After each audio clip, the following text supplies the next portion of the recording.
Used to be the one they all love to hate on, but now I work hard and I never take a day off. Y'all consider me as nothing but a target till I'm locked and loaded ready. If these motherfuckers want it, they said hip-hop's dead. I disagree with that statement, so don't repeat that shit again. And think of me when you say it, cause I'm the reason that it's breathing. Put it back on the stretch. All right, what's going on, everybody? I am the one, the only, the WOOKIE, joined along here by all my friends. Hi, friends. Hey. We got... I like how Z's the only one who answers. We got Big Z. What's up, Keyforge? JR. Hello, Keyforge community. And Dan. Yep. Yep, Dan's here, as normal. Dan, I love the perkiness he added to your intro today. Keep it up. Yep. All right, so we have everybody's favorite segment. In fact, I actually get a lot of comments about this. Why I suck, or why you suck, or I suck, either one. This one's going to be brought to you by JR. JR, why do you suck at Keyforge this week?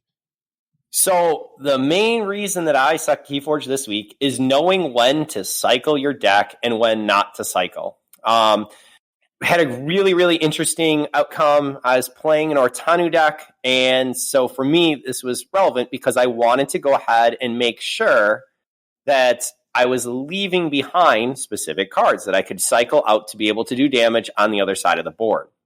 However, on the opposite side, I was facing someone who had mimicry. And so I think you really have to evaluate what is, by keeping your deck alive and your discard pile very, very high, you're giving a lot of play value to mimicry.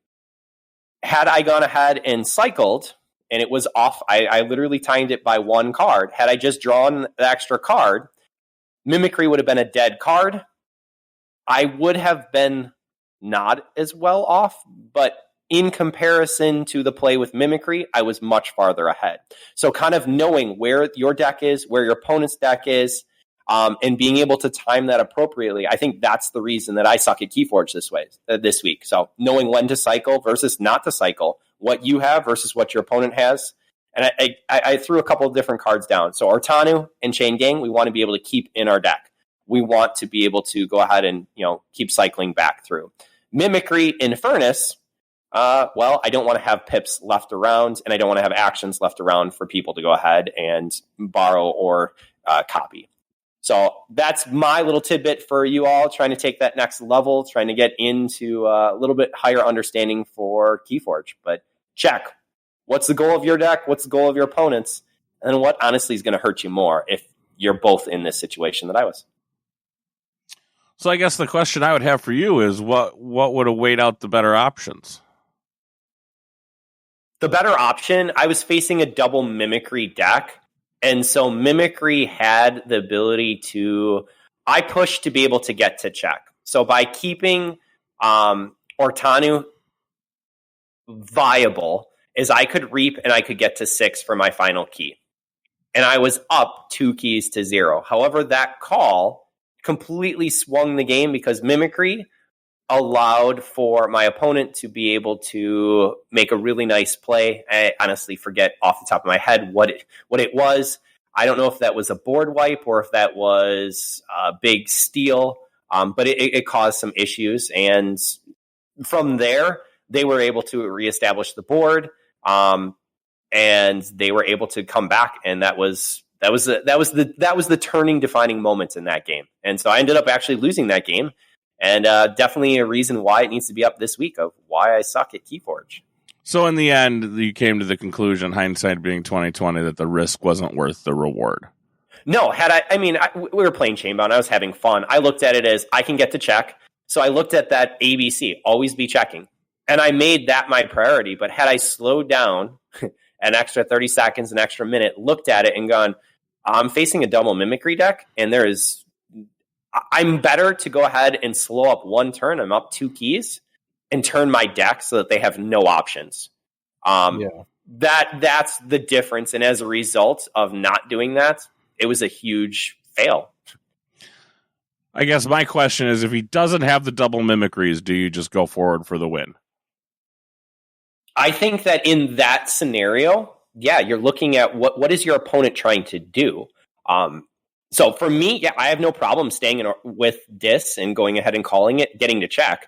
I think ABC there, always be checking, is what you want to do 99% of the time. But it was one of those fringe cases where I consistently run on autopilot with always be checking. And that was not the time to be checking. It really wasn't. It was a better play long term to simply turn over that deck. That game was over in 2 more turns if I had just done that. Yep. Yeah, that's my question was, if he whiffs on the mimicry, do you win? Yes. Like if he doesn't have those in hand and they're still in his deck and he whiffs on it and you just take the W. Yep. You just continue, you just move forward. Yeah, I had enough creatures out. He didn't have a wipe. He didn't have the Amber Control. It really swung the game. And having 2 mimicries, that's really bad that it was missed or an oversight. But one led to the other. Awesome. So remember, always check for mimicry. It's a card that must die. But I think going ahead and also seeing Infernus, being able to. I just had a game where there was a triple Infernus, triple Hysteria, and I had an Infernus myself, and I'm looking at it going ahead and playing my Infernus, and frankly, we had both turned our deck, and that's a big problem. If you're counting on the Amber Control there, and there's no pips, there's no cards in your deck or your partner or your opponent's because you both turned it. Well, be aware of your control. What does the cards actually do? How are you going to get that person off jack?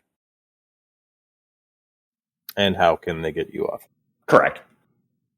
Yeah, well, learning as we go why we suck at Keyforge and how to suck less in the future, as always. Yeah, watching for that deck flip is just become more important with every set. Especially you're saying the Infernus, not losing cards like Chain Gang and Ortanu, Arises, Grim Reminders, all that stuff that when your deck flips makes such a huge thing. And I've definitely lost a few games on Arises and Grim Reminders where I play one too many card, I flip my deck, and I realize I forgot to play my Grim Reminder or didn't get to play my Grim Reminder on a turn where just by discarding one mediocre card might have left my deck sitting there to set up the huge Grim Reminder. Yeah, I see that happen quite a bit. So that when to flip your deck becomes really important, both offensively and defensively, depending on what's going on. I was going to just say what you just said. I've noticed speed become more and more important as we kind of see sets come out. Like, speed of the deck has just become, it seems like more of a priority. Coda, your speed was important, but not as important. AOA, everything in AOA was just slow. But then as we go into Worlds Collide and even Mass Mutation, that ability to just be able to burn through your deck, to not give Infernus targets, to not be able to take away Mimicry targets and stuff like that has really become important. Really, really become important. Like, heavily. So, yeah. Speed continues to, I guess, quote unquote, speed up. Because the faster deck is, the faster it typically turns. And the faster it turns, the less time they're going to get to pull an Infernus or to do a double Mimicry. So, word of the wise, keep your eyes out on those super speedy decks. I think that's kind of been what I've seen lately. You guys, anything? You seeing that too, or is it just me? No, I'm one of the reasons why F exists in DOK for that reason. I've always been on the side archiving, turning cards.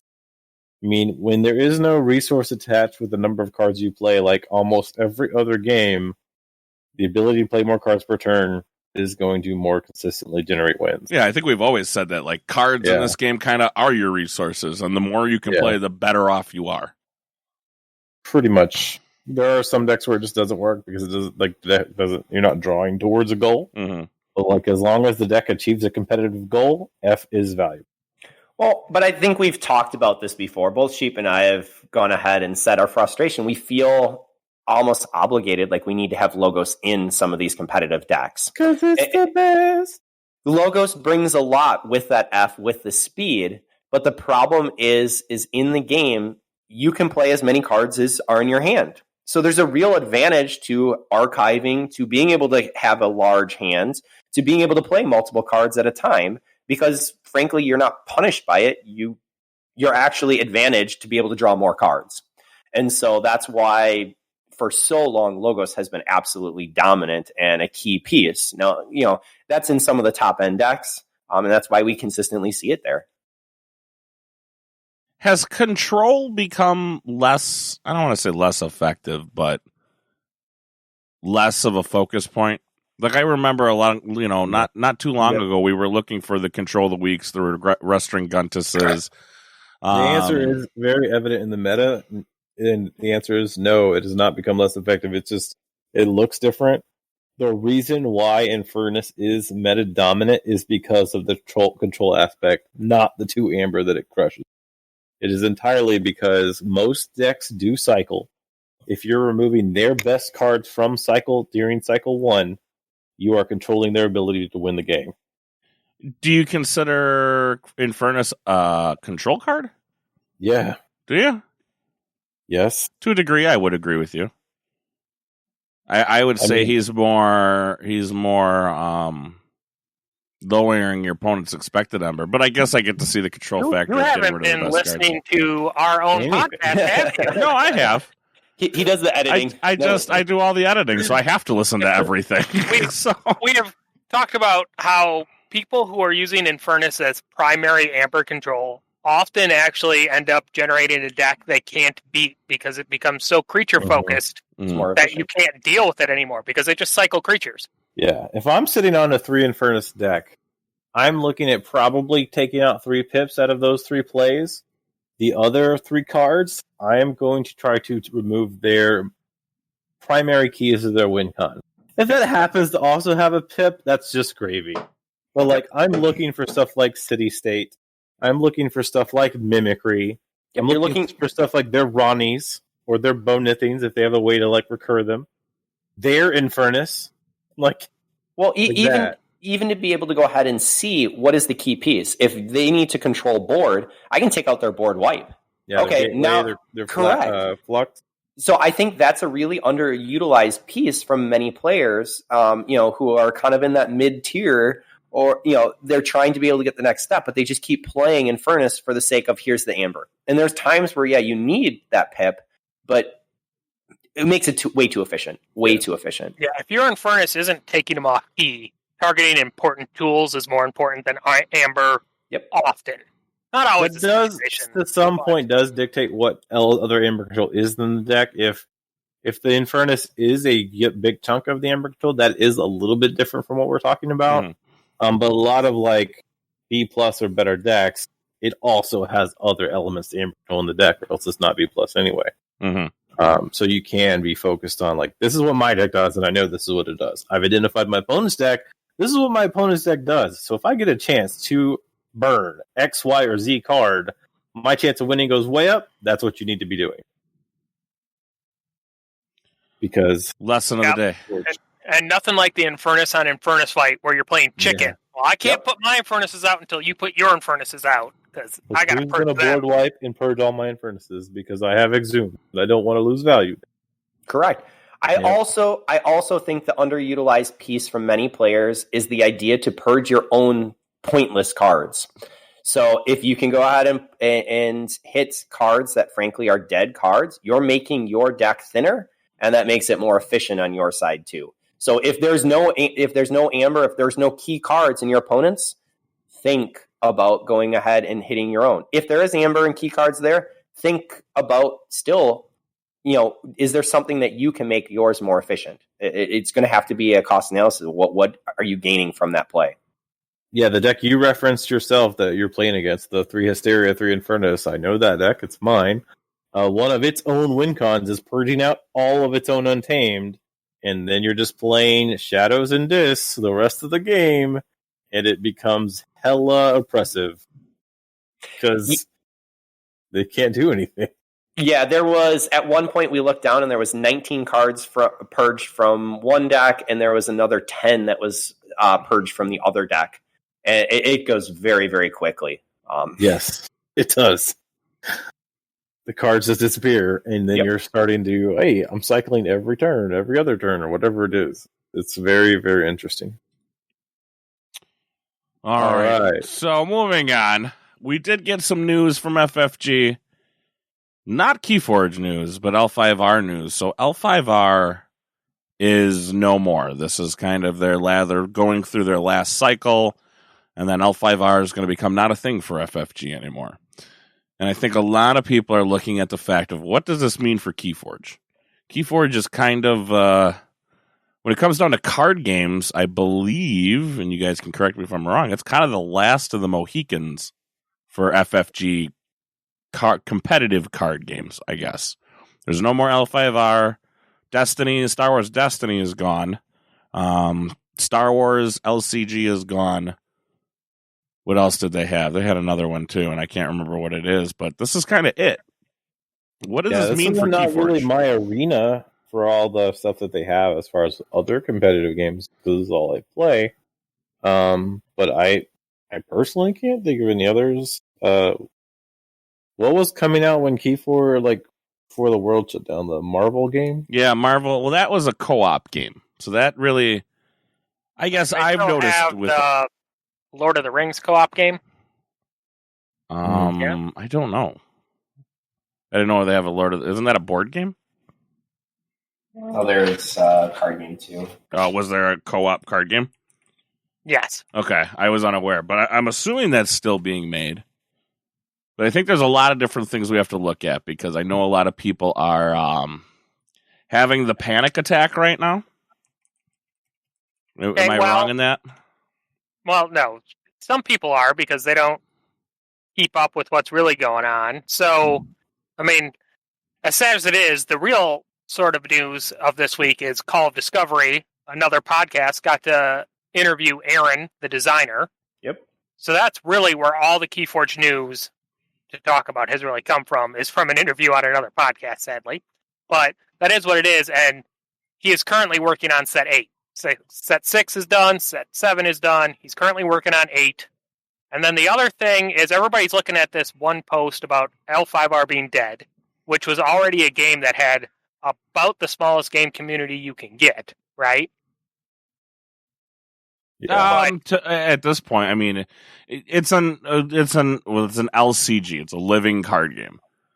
So the problem with LCGs is kind of apparent, where you kind of are given everything, right? So you buy a box, why is and that that a has problem? That's like a benefit as a player. It is a benefit, but as you get deeper and deeper and deeper into sets, you got to buy more and more. So if I want to just, let's say L5R was still going, I'm like, hey, you know what? I'm going to go join L5R. It becomes more and more expensive up front to join that game. And that's why you saw games like, I'm trying to think, L5R, Game of Thrones, Arkham Horror is still going, Netrunner, and the Star Wars LCG crush, because as you continue going through, the upfront cost becomes more and more and more. So that there's truth to that. If you get it on the ground floor, you're set. No, it just doesn't seem to hurt as much because you spread your cost out. You didn't spend less than the other guy. Right. You've just spent it over a period of time, so it seems better. Right. I see what you're saying there. That is a whole thing with living card games. That can be a benefit or a negative. They also probably don't have a good short sealed style format in those. Right, and right? they you don't only play the new stuff. Right. But besides the fact that that's its own problem, the other big piece of news I think that people aren't looking at is with the L5R cancellation, they also had the L5R OP announcement, which said, unlike our other games where we're planning for 2022 major events, L5R either gets something in 2021 or we ain't doing nothing with it. Yeah. So that to me again says we are planning for 2022 to be a real year again and get things rolling. And L5R is dead, and if we do something in 2021, that's fine. If we don't, that's fine too to us. Where they're planning for their other games still be around in 2022. The fact that they made 2 posts with different language to me says that they have completely different plans. So when it's consistent language for what we know or what we are being told and what we believe for FFG's Keyforge arena, is that the last time we saw news on that, which was 3 weeks ago or something. Well, we didn't really see news on at that. the end of the year, and they plan on doing a relaunch type thing in 22.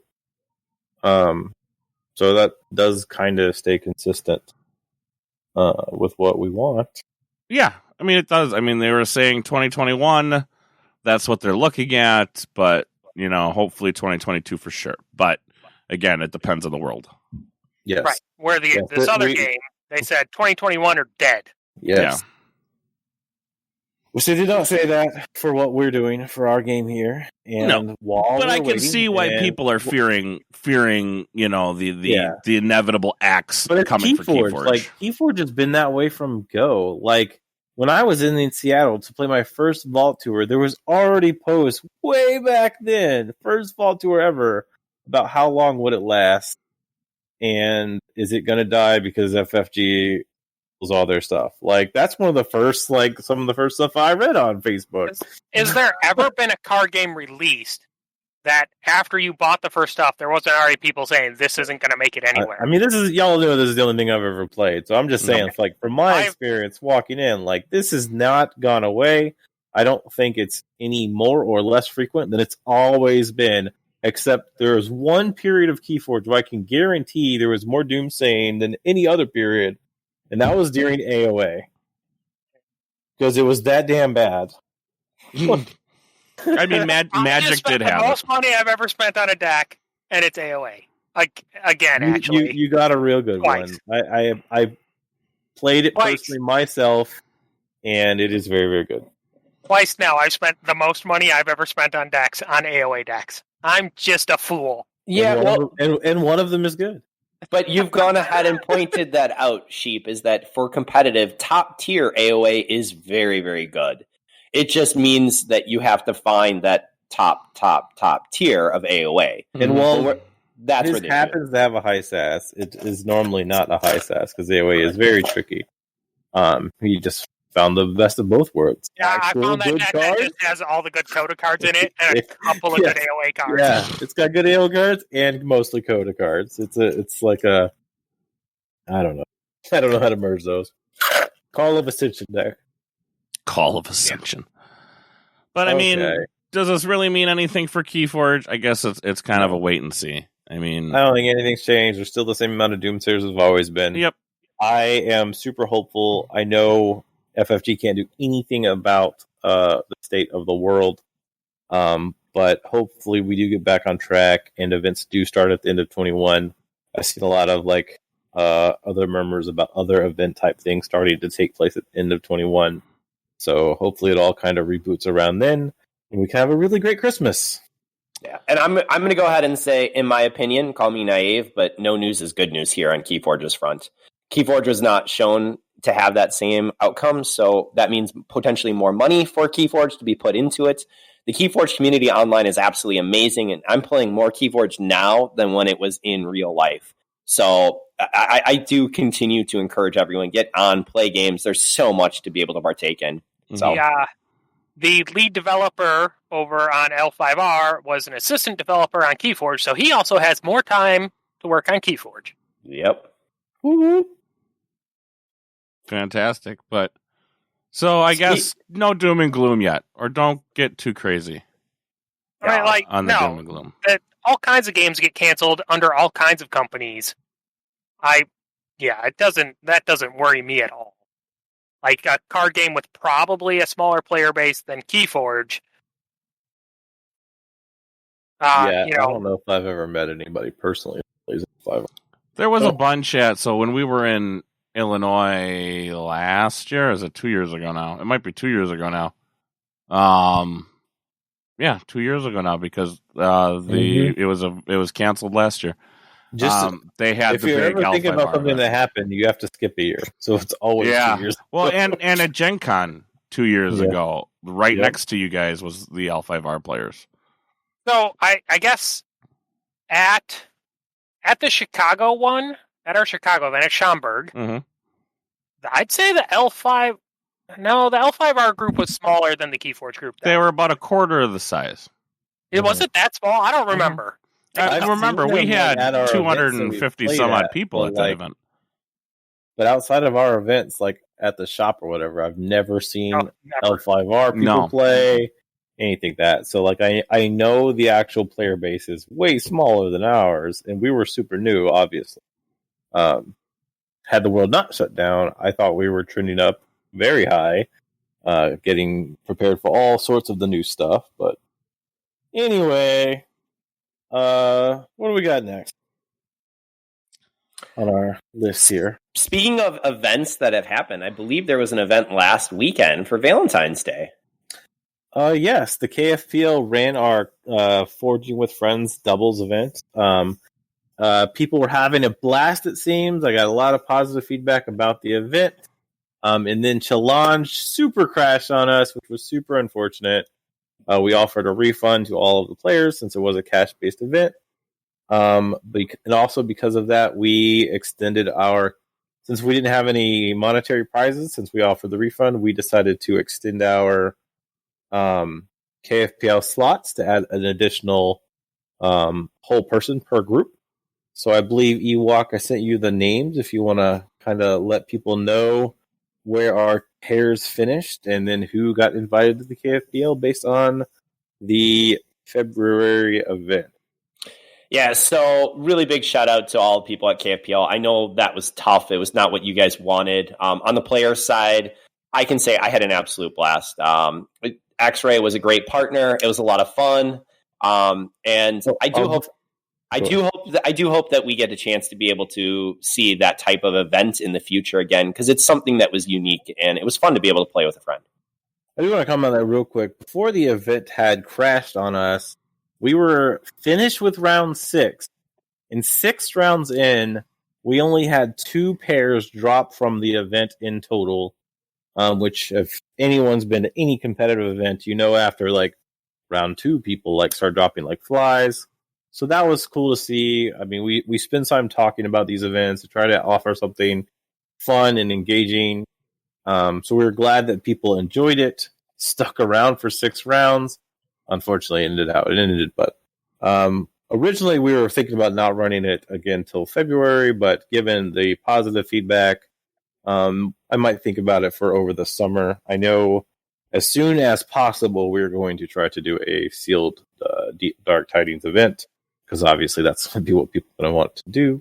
But I actually still need to decide what we're doing for March. All right. So anyway, teams. So finishing after the 6 rounds, while challenge was a bummer. Team Zenzik with Grant, Titus, and Ugluck came in first with 34 keys, and they had already qualified, but still huge shout out to them taking down 34 keys. Coming in second was a big, massive tie. And this is where we're talking. This was very, very close. Mm-hmm. So with 32 keys, we had Skippy Time Hogs, which is Seb, and then GJ999. So huge shout outs. And basically, they looked at some key differential and then the buccal score in order to kind of determine the order. But absolutely phenomenal. Another 32 came in with Talion Resurgence, which was Keaners and Dammit 96. And so congratulations to them. And then we had another 32 was He and She. So that's Amtaka. I think I got that right. Amrataka. Sorry about that. And then Zamaris. And then my buddy X-Ray and I, with an X-Rayed Ewok from AC, came in with 32 keys. So I am actually very excited to be able to join KFPL Season 2. So that's Ewoks in the KFPL, guys. So if you don't already know them and know that you're a listener, send them a DM saying congratulations. Yeah, I haven't ever made a big event, so I was glad to be able to do it with a teammate and you day-2 Shadow Worlds. Yeah, but technically, I haven't done anything where it's been a Vault Tour in person. It's on the checklist. It will happen. Shadow World's a big event, huh? I would say it was quite a large event. I'm kidding. I'm sure. Yeah, Shadow Worlds was. We played well. All right, then moving on, we had our chess clocks, which was Dave Cordero and Jason, and they had already qualified, but a big shout out to them. Mm-hmm. So that kind of wraps up our teams with all 32 keys. So without it, we're going to have quite a few. Those last 2 rounds would have been absolutely amazing. Other teams that qualified. So again, super generous KFPL opening it up for others to be able to get in. Because you guys were just looking at taking the top 2. Had we stopped right there and Yeah, it would I would not have made it. Skippy Time Hogs and he and she, had we not extended the invite due to the circumstance. But you would have had 2 more rounds to get 1 more key differential on the 2 people above you. Also, you would have had that key differential had you not punted one of your games that I got to cast. 2. Well, we can talk about that later, but 2. Why didn't you put that on how you suck? Yeah. I should also, let's back up, and Italian Resurgence had already qualified, so I didn't say that earlier, but congratulations to them. Other teams that made it in, Dirty Dinos with 31 keys. That was Xander for Dewin and Frozen Tauntaun. Then we had Screech. His brother. They're brothers. That's awesome. That is really cool. Screech Babam. And that was Tuck M007 and Callum's SLZ. And then to finish up, we had the Grey Riders with our own Sydney Steele and Unarmed Goat. So congratulations to everyone that made Season 2 for KFPL. Unarmed Goat, is that a brother of yours, Sheep? I am a sheep, not a goat. They're kind of the same, aren't they? So the elephant in the room, since and Ewoks are the same thing too. Oh goodness! So you want to keep fighting? While they're fighting over on the backside, I will go ahead and address this elephant in the room. I had a great first set of 4 rounds. I did very, very, very well. And I won all 4 games. One of them was on a key cheat right before my opponent was going to take the win. So before break, spot on, 4-0. And I know X-Ray was a little jazzed with what happened in that 4th round. It was a very close game. We took a break, and I just absolutely fell apart. They put me on screen, so if you guys want to go ahead and check that out, you can see this epic fail. Ewok falls apart on stream. I fell apart on screen, and I fell apart when the card Amber Lucian is played. So at that time, I have 2 lovely bad pennies that happen to be in the deck I was playing, and they are prime fodder to be put into the archives and never be seen again. And instead, Amber Lucian put them out and wiped my beautiful Mars board that was there. That was one piece. That's not the problem. My problem is I looked at my cards and I had a way to get to check by reaping with those bad pennies and then playing another card to archive a card, and I'm cycling cards and I'm moving on. Instead, I saw the logos side that I could use standardized testing to get rid of a creature and get to check. The problem was that my mind glitched and did not tell me that bad pennies are my lowest and will be killed and returned to my hand to take away the 2 spots. So I promptly got to check, but it essentially stopped the movement of my cards in that deck, and it really, really hurt. And that was bad. That was really, really bad. So go and check it out. Even as everyone's heard me say, Keyforge has way more game-losing decisions than game-winning ones, and Ewok highlights it real well.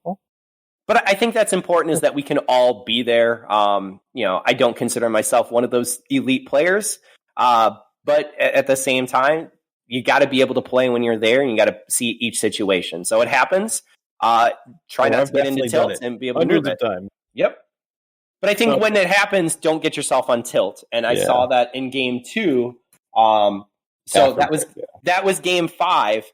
And on game number 6, notice, so we were actually in first for a huge chunk of this, and then we dropped to second. And then we magically fit in with all of these 32 friends because my deck is set to go ahead and score 2 keys. That's what it was set for. I went ahead and went with a nice Martian Generosity. I counted it out, and I double counted that Key Abduction is worth the amber that's on it, but it's worth a card. And so I missed it by 1. And that was a major, major mistake. And so I finished with 1 key, and my opponent finished with 3. So realistically, had I just taken the extra turn, I had plenty of time to be able to do that, and that should have been 33 keys, and we wouldn't have been stressing.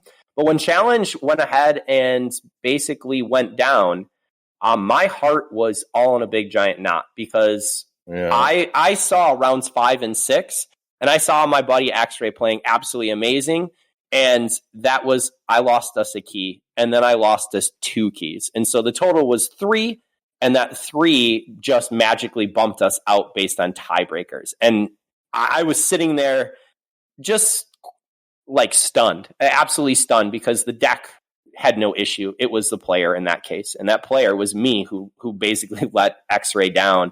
And so I was sitting there. So I am thankful that, I think that the decks, I would have loved to see in the last 2 rounds, but I was in a really not a good spot at that point.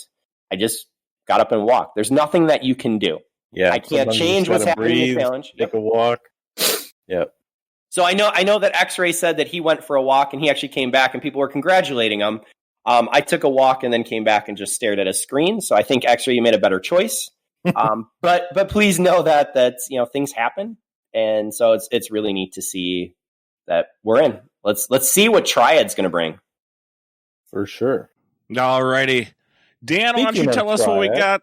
Dan, why don't you go ahead and tell us what we got coming up for upcoming events? And then we'll do some wrapping up thoughts. So as we prepare for Chainbound tonight. Yeah. So we have our continuing Tuesday sealed events where we're getting $8. Right now it's Mass Mutation sealed decks plus shipping, obviously. But the deck itself is only $8, and then you can wait until you've played in several and have it all shipped at once, or however you want to do it. But that's straight Mass Mutation sealed. This is run through gems, so you get amber shards and everything for playing 2, and it's also part of our leaderboard set, so there is a chance to win alternate art leaderboard decks. That pairs with our Sunday Chainbounds.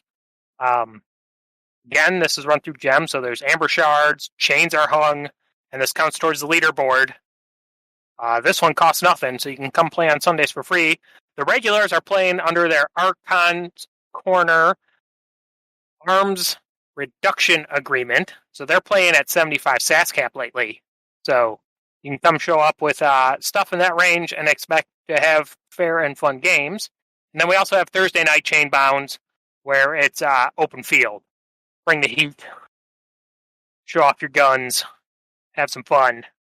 That one doesn't count towards the leaderboard. So those are our standard events still, Tuesdays, Thursdays, and Sundays.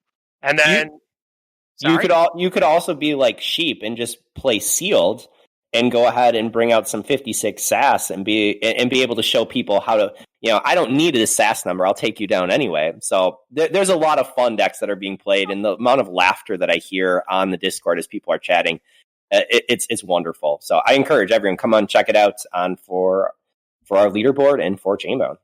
Yeah, I have been going 3-1 with random sealed AOA decks. Can't get that 4th win, but I get 3 of them. So that's something.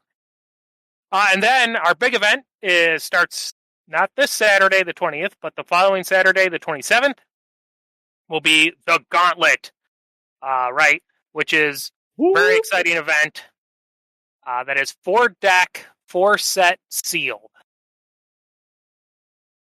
So, and this one also has a SAS cap, so that way Z can't come and crush us all, as I tell everybody, because otherwise he will. Did you just say sealed? It's not sealed. No. 100% not sealed. Yeah, you said sealed. 4-deck, 4-set, Archon, Survival. Yes. Right? Survival. 75 SAS cap. That's what it is. That's right. And we say you must be well-equipped to challenge the Gauntlet. You got to bring 1 deck from Coda, AOA, Worlds Collide, and Mass Mutation. You got to be thrifty, so you can only have... Your decks are capped at 75. I'm allowing January or February SAS scores. You must be fast to survive the Gauntlet. So any games that go to time, the result is both decks are eliminated. To go along with this, we have the rule of don't be a jerk. So if you bring a Heart of the Forest deck that doesn't have a win con, where it's expecting to win and you're just going to drag the time out, I'm not going to eliminate your opponent's deck. You will still get eliminated. So if you bring a Heart deck and go to time, your opponent's going to get a pass. Because there are people who have said, well, I'm just going to bring a heart deck and kill somebody's deck with my AOA because I don't own anything. Well, that's no good. To be fair, they said it jokingly, but like now there is a rule specifically against it. Because the golden rule is don't be a jerk. Yes. All right. You got to be dedicated because this is a true survival event.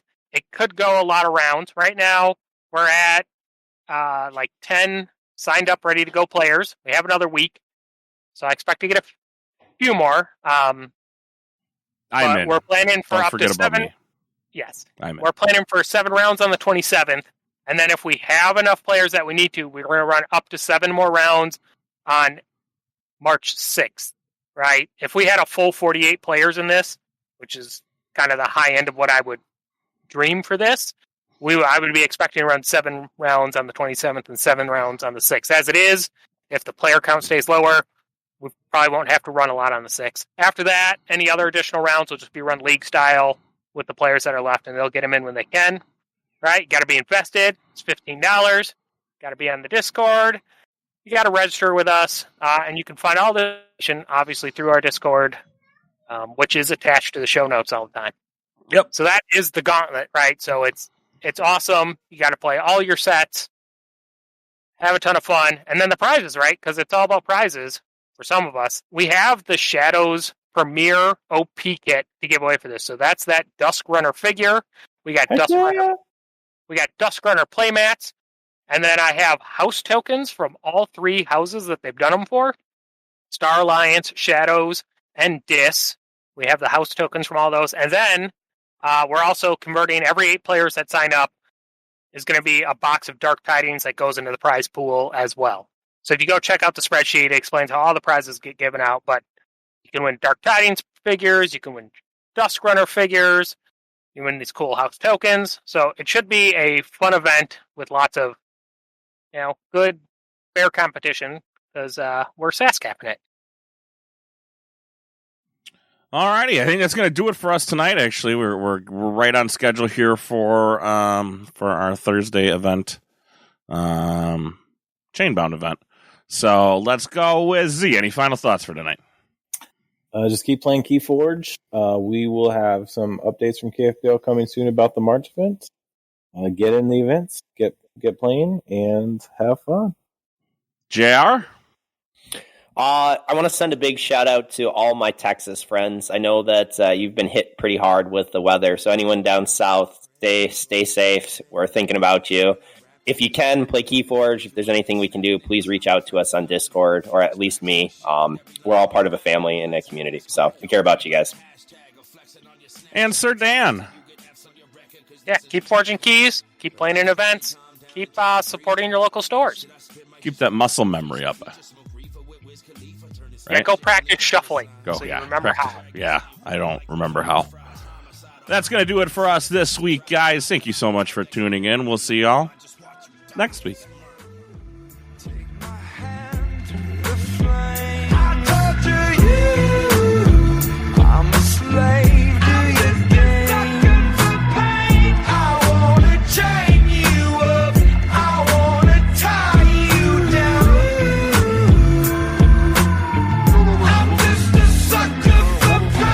Can I say I'm just a sucker for pain? They looking at me like I'm fucking insane. Cause me and you ain't ever one and the same. Like a cut to the vein till you see that blood on the blade. I'm a sicko rap schizo, killing these instrumentals. The illest kid with a pencil make titties swing like a breaststroke. Beast mode like playing your PS3 with a cheat code. Or opening that door when you saw that the sign said keep closed. That sort of